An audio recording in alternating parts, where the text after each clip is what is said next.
Good morning, guys. So, as most of you know, we have officially been quarantined for about 21 days. I'm almost positive those babies are tired of cereal. They're tired of Pop-Tarts. So today, I'm going to show you guys how I make my easy homemade pancakes, y'all. They are so good. You don't even need syrup, honey, okay? So here we go. So before we begin, I know a lot of you is going to say, well, I've tried baking before and I'm not good at it. I've tried making waffles or pancakes homemade before and I wasn't good at it. Let me just say this. The number one reason why most people aren't good at making pancakes and other baked goods homemade is because they're not patient and they over measure. For example, if a recipe calls for 1 cup of flour, this is what most people do. They get their flour, they take their scoop, they say, oh, 1 cup of flour, because technically all of the flour is in this cup. But really, this is more like 1.5 cups because you see all of this over the cup. Now I'm gonna show you a proper 1 cup measurement. This is 1 cup of flour. Now, if you start to measure properly like this, I promise you,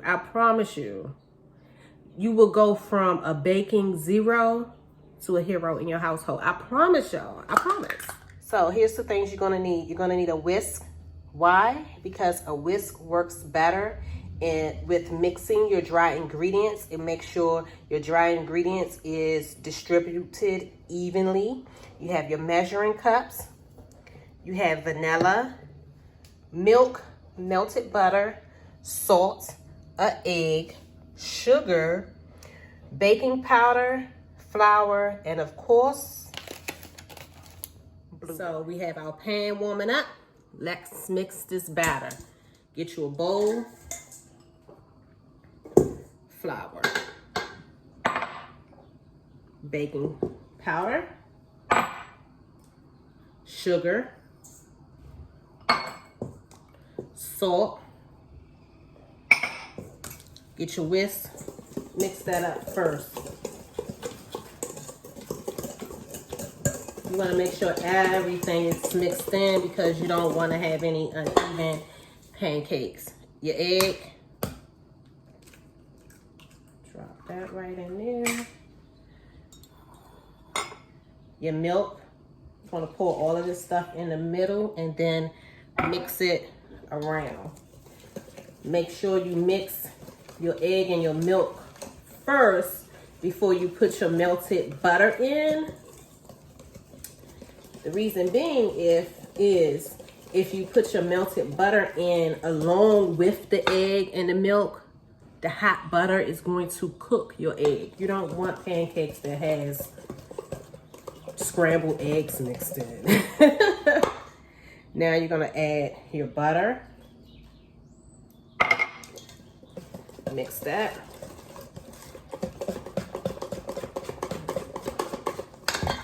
This is how your batter should look thus far. Now we're gonna add in some vanilla.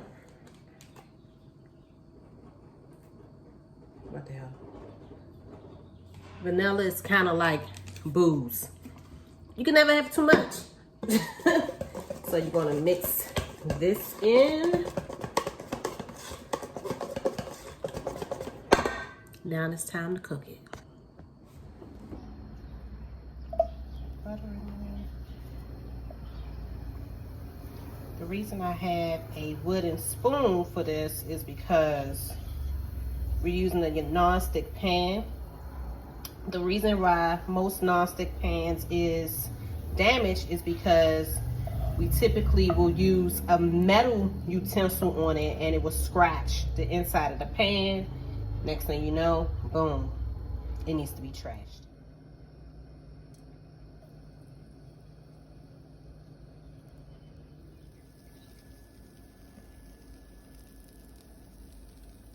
So let me answer a question that I know I'm going to be asked. Do you have to use fresh blueberries? The answer is no. You can use frozen blueberries. With pancakes, it doesn't necessarily have to be just blueberries. You can have blueberry pancakes, apple pancakes, peach pancakes, strawberry pancakes. Recipe is great with any fruit. The reason why most cooks tend to use fresh fruit over frozen fruit is because fruit naturally, it has a lot of water in it. So when it's frozen, that's more water. So when it starts to thaw, it kind of bleeds. In other words, the color escapes. Think of it as wasting fruit juice on a white shirt. So if you're okay with purple pancakes, then by all means use frozen. You see how fluffy that is? That's a good pancake right there. Here is the finished product, and we're going to top it with Teller Homemade's maple syrup.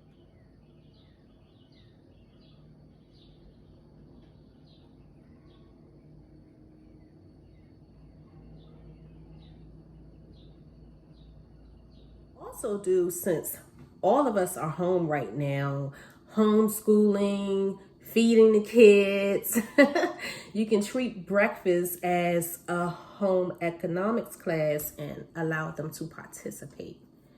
A lot of kids love to cook if we allow them to.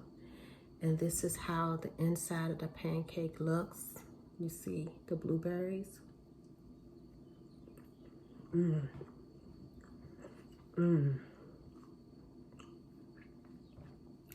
The pickiest eater will love this. And when I say the pickiest, I'm talking about me.